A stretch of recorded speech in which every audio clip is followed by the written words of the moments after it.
are Locked On Razorbacks, your daily podcast on the Arkansas Razorbacks, part of the Locked On Podcast Network, your team every day. And welcome into Locked On Razorbacks podcast. I am your host, John Neighbors. I am also the host of Out of Bounds. You can catch every weekday afternoon from 1 to 4 on 103.7 The Buzz and 103.7thebuzz.com. Today's episode is brought to you by NetSuite. NetSuite is the #1 cloud financial system to power your growth. Head to netsuite.com/LockedOnNCAA for special end-of-year financing on the #1 financial system for growing business. Hope everybody had a wonderful Thanksgiving holiday.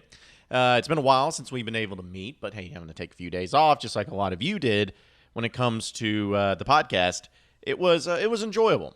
And, of course, one of the biggest reasons why it was enjoyable is because the Arkansas Razorback football team beat Missouri, finally. Got the Battle Line rivalry, whatever, presented by Shelter Insurance thing, coming home and all that fun stuff.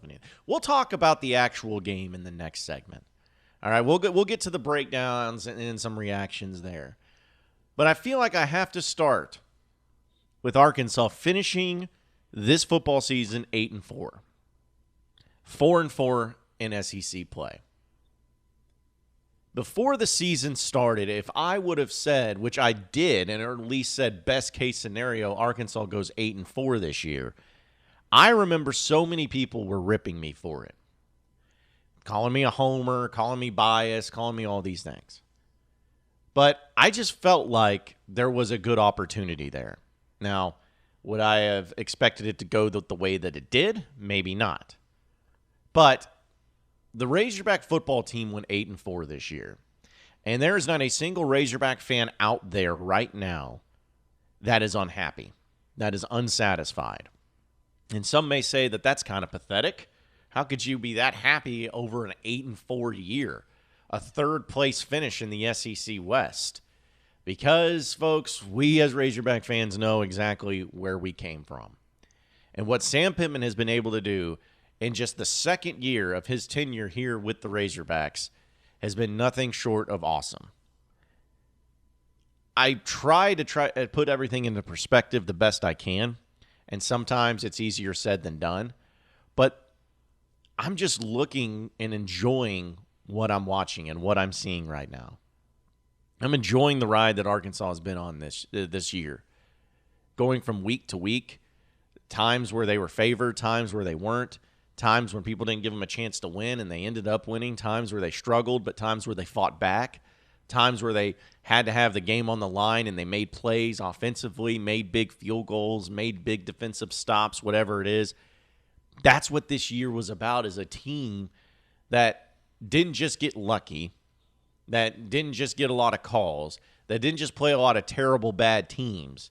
They were a team that proved that they can compete here in the SEC West. They finished third in the SEC West, folks. Third. Now people are going to say, well, Mississippi State and Texas A&M finished 4-4 as well. Yeah, well, who beat those teams? Arkansas. They finished third in the SEC West. And I remember during the time of the past few years where there was a lot of, I'm going to be nice, but there was a lot of people who were not very well informed that kept reiterating the fact that they believed that the Arkansas Razorback football team, or just the Razorback athletic department in general, should think about joining the Big 12. Hey, listen, you can't compete. You can't compete in this conference. I mean, are you kidding me? You can't compete. You're going to compete with A&M? Please. Or Auburn? Alabama, LSU? Psh. Even Mississippi State and Ole Miss, they're above you. They're going to have an easier time in this conference. So you're just going to be the new Vanderbilt of the SEC West. You're just going to end up being in the bottom of the barrel every single year. So why just go ahead and move? If anybody ever says that again, I think it should be made a state law here in the state of Arkansas that you can legally go up to them and punch them in the face and not have any repercussions. If anybody ever says that. Sam Pittman proved that Arkansas can compete in the SEC West. Folks, Arkansas can compete in the SEC West with the right coaching staff, with the right people in place. This is something that people just don't understand. You can compete at any school as long as you have the right people in place. Now, are some schools easier to compete at if you have the right people? Of course. But look at what's going around in college football right now, which we'll also talk about the coaching carousel. Like Ed Orgeron's 2 years removed from national championship and got fired because he hasn't been able to put together a good team at LSU. At LSU. Dan Mullen just got fired from Florida. Last year won the SEC East, but this year just had a tumultuous type season that spiraled out of control. He's gone. You know, there's other coaches that are on the hot seat right now at other major programs too. I mean, Steve Sarkisian's been there for 1 year at Texas, and people are already clamoring to try to make moves there as well. And Oklahoma just had their coach leave, which, again, we'll talk about. But the point is this, that even at these big-time programs where you feel like you have the right people in place, things can spiral out of control. Those can be bad teams. They can have bad years. It happens, unless you're Alabama or Georgia or Ohio State. You know, even Clemson, look at them this year. I mean, they're still good, but they're not what they have been. They're not what the team that everyone has come to used to seeing them as. So I look at this year as just a big old double bird middle finger to the rest of the country and people that constantly said that Arkansas can't compete. Arkansas doesn't belong in the SEC West. They need to move conferences if they want to have a shot. This is a big old FU to all of those people. This year, Sam Pittman showed that he can do it. And this is just the beginning. Like, he's done it in 2 years. 2 years it took him to do this. When the division was as tough as anything, when the coaches in this division were as tough as anybody. Finished third in the West. Third. You know, I can't be more happy for Sam Pittman. And I can't be more happier for Razorback fans. Just to be able to walk tall, to be able to pump your chest out, and to be able to say, I'm a Razorback fan, and we actually have a little trash to talk to you. We know Arkansas is great in every other sport, but now football's starting to come around. It feels great. Congratulations to the Razorback football team and Sam Pittman. You guys earned every bit of this season. Razorback fans, you earned the enjoyment of this season. And hopefully this is just the beginning of great things to come. I have no reason to believe it's not going to be that way, but let's just hope that that is the case. Because what Sam Pittman is building here seems like it's something that can be sustainable. We just got to see it in place. It's going in a great direction. I cannot wait to see what the future holds for this program. We know, even though I've told you about Prize Picks, the daily fantasy that's made easy, I've been playing this, and I know that if you picked it up, you'd love it too. It's the leader in college sports daily fantasy, offers more college football props than anyone else in the world, and all of you that use it, you get this great deal where if you use the promo code LOCKEDON, you get a 100% instant deposit match up to $100. You use the award-winning app on both the App Store and Google Play. Entries can be made in 60 seconds or less. It's that easy. Prize Picks is safe and offers fast withdrawals. Don't hesitate. Check out prizepicks.com and use promo code LOCKEDON, or go to your App Store and download the app today. Prize Picks is the daily fantasy made easy.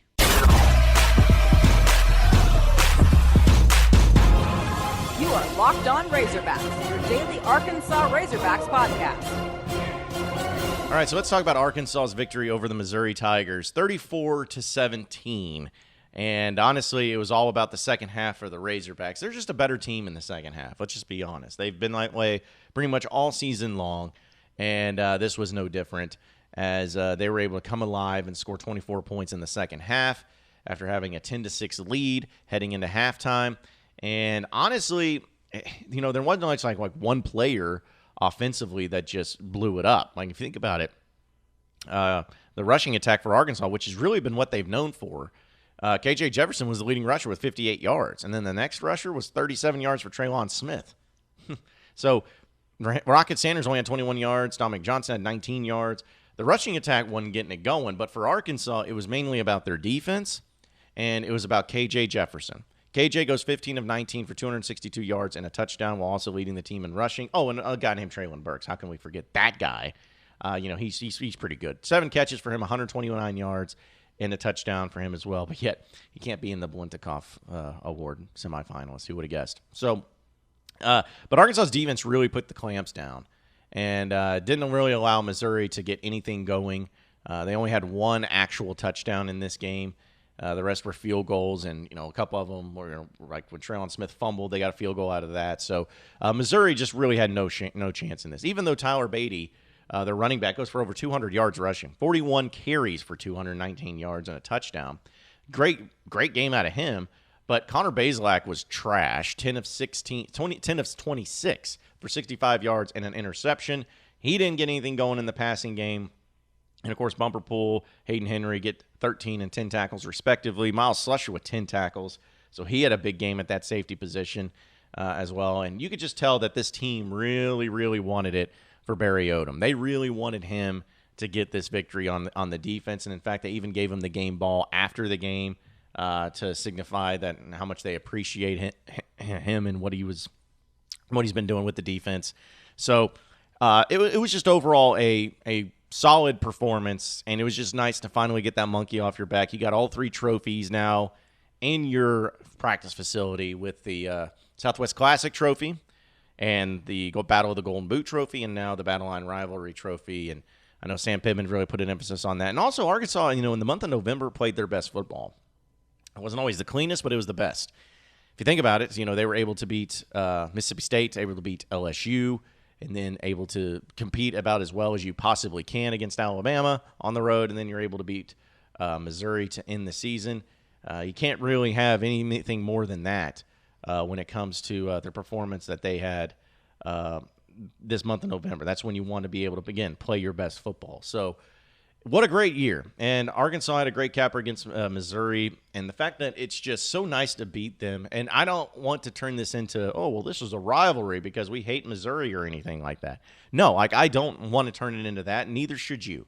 But what I do want to turn it into, as far as what Arkansas has gone through, is kind of knowing your place. Like, Eli Drinkwitz, to me, was a guy that was constantly just trying to get the attention of everybody else because he was the shortest guy in the room.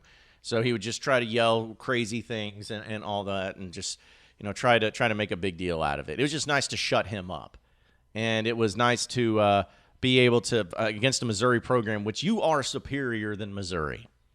No one's going to look at the win-loss record over the past few years. The Arkansas Razorback football program is a superior program to the Missouri Tigers. I'm going to say it. If anyone asks you, what is a better college football job between Arkansas and Missouri, and they even think about it without just saying Arkansas straight up, then they don't know what they're talking about. Arkansas is a superior program to Missouri, and they showcased that finally over the weekend, and I think they're going to continue to do so as well. Not to say Missouri won't win a game here and there. Like, they will. It's just the way college football works sometimes. But there's no reason to think, or no reason to continue to think, that Missouri is going to be a team that is going to beat Arkansas more often than not. There's just no evidence pointing to that. But the fascinating thing is that we know that this game was after the day after Thanksgiving, when Oklahoma and Texas joined the SEC. This is what's going to fascinate me. What happens to those final games? Because they're not going to put Oklahoma and Texas the day after Thanksgiving. I mean, that game has a tradition for being, the Red River Shootout earlier in the season. But what they used to do is they used to have A&M in Texas during the Thanksgiving weekend. So that will go back to that, but does that mean that they'll give LSU Oklahoma? Or will Oklahoma continue on playing Oklahoma State? Will they want to continue the Bedlam rivalry? If that's the case, does Arkansas and LSU, do they get each other back? Does that happen? I hope so. But then you'll say, well, what happens to Missouri? Well, Missouri can play Kansas. Give them Kansas. How about that? Arkansas, LSU back at the end of the Thanksgiving holiday. Sign me up. Sign me up for it. Hopefully that happens. Probably won't. But, hey, it is at least something to think about for sure. This is it. The putt to win the tournament. If you sink it, the championship is yours. But on your backswing, your hat falls over your eyes. Is this how you're running your business? Poor visibility because you're relying on spreadsheets and outdated finance software? To see the full picture, you need to upgrade to NetSuite by Oracle. It's the #1 cloud financial system to power your growth with visibility and control of your financials, inventory, HR, planning, budgeting, and more. NetSuite is everything you need to grow all in one place. With NetSuite, you can automate your processes and close your books in no time while staying well ahead of the competition. Over 27,000 businesses already use NetSuite, and right now, through the end of the year, NetSuite is offering a one-of-a-kind financing program to those who are ready to upgrade to netsuite.com. Just go over there to their website and use the website address, netsuite.com/lockedonncaa. And if you head there right now, you get the special end-of-year financing on the number one financial system for growing business. Again, at netsuite.com/lockedonncaa. Be sure to check it out.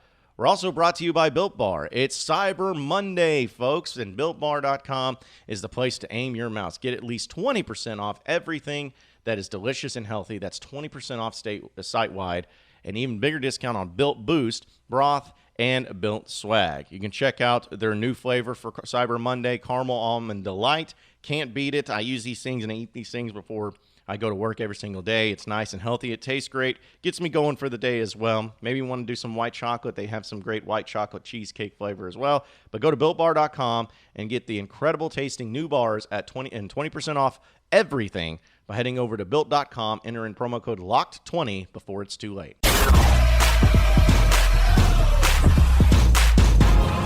You are Locked On Razorbacks, your daily Arkansas Razorbacks podcast. All right, final segment of the Locked On Razorbacks podcast. Now, this is not necessarily related strictly to the Razorbacks and to what Arkansas has been doing, but it does at least have a little bit of an impact and can be relatable to the Razorback football program. And that's the coaching carousel.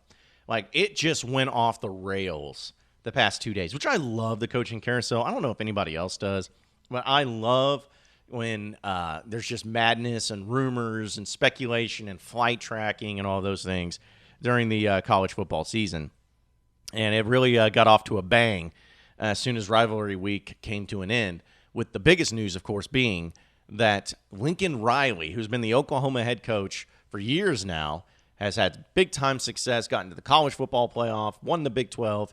He has officially left Norman to head to USC. Like, USC got Lincoln Riley.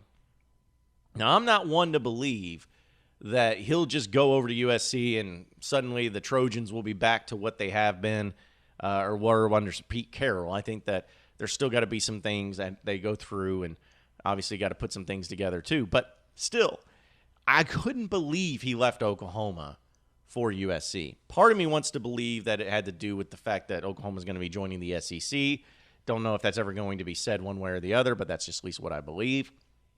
But it's just wild. It's absolutely wild that we saw this and saw it go down in real time, and to see him leaving is just almost like surreal. Now, Florida did hire a coach, which thought would have been the big news of yesterday as well. They got Billy Napier, the coach from Louisiana Lafayette, which is a solid hire by them. I really liked Billy Napier, and I think he'll do really well at Florida. But LSU is still open. Now, Oklahoma is an open job. We'll see if any other hirings or firings end up happening. But it's just wild. So I'm looking at like what goes on in the coaching carousel. First off, I saw that the Vegas odds now have LSU getting Lane Kiffin as their next head coach. I would love that personally. I don't know if he'll actually leave, but I'll love it. Oklahoma, who even knows what direction they go? I think Bob Stoops is coaching the bowl game, which is pretty funny too. But either way, they're just trying to figure their things out, and I'm sure as this week goes on, we'll know exactly what they're going to do and how they're going to do it. But it kind of goes back to like with Arkansas, and people's kind of being worried about Barry Odom leaving or Kendall Briles leaving or whatnot. And I look at it from this perspective where, hey, they're going to leave. At some point, they're going to leave. And listen, you kind of want them to leave. Because if they end up leaving for better jobs, that means that they did a heck of a job here at Arkansas. And that's just the way it's going to be. Like, I would love to sit here and just say that Barry Odom's going to be the defense coordinator for Arkansas until the cows come, till the very end of the day. But I just don't see that happening, and I don't think anyone should expect that to. When they leave, you'll have to put your faith in Sam Pittman that he'll do a great job of getting somebody else in here, and you'll just have to wish him the best of luck. But by saying that, I will say this. I will be surprised if Barry Odom or Kendall Briles leaves for another job. Like, unless it's just some big time, like unless LSU offered Barry Odom a job, okay. I don't think they're going to do that, but I think that if they offered him the job, he would take it. But besides something like that, like there's just not a lot of places that are hiring defensive coordinators as head coaches anymore. Like, they're all about the offense. So I feel like that would probably be more likely to happen. But I don't know. I think Arkansas is going to retain the majority of their staff next year. And if anybody does leave, it'll probably be for either because they were asked to leave, or they really just had another job that they could not turn down. Which I thought was funny, though, that Brad Davis, the coach that left for LSU, the offensive line coach, and everybody was really mad at Arkansas, and the offensive linemen were obviously very upset too. Goes down to LSU, and now he's the interim head coach for the bowl game. And now he's going to be without a job. It's like, okay, you went down there for LSU, buddy, for 1 year, and now you're going to be out of a job. I'm not laughing or making fun of him. I'm just saying, like, man, that's sometimes how it goes in the coaching carousel and everything. But, hey, just be happy you got Sam Pittman, and just be happy you don't have to worry about him going anywhere. Like, you don't have to worry about him even taking phone calls. This is where he wants to be. This is where he's going to stay, and we are good to go there. So it's just nice not to have to worry about it for a change. Appreciate everybody listening into the Locked On Razorbacks podcast. Be sure to like and subscribe to the podcast on iTunes or on Google Play. You can also get after me on Twitter at BuzzJohnNeighbors for any questions, comments, concerns that you may have. We'll keep it going from there. Same podcast time, same podcast channel tomorrow afternoon. Have a great day, everybody. We'll see you then.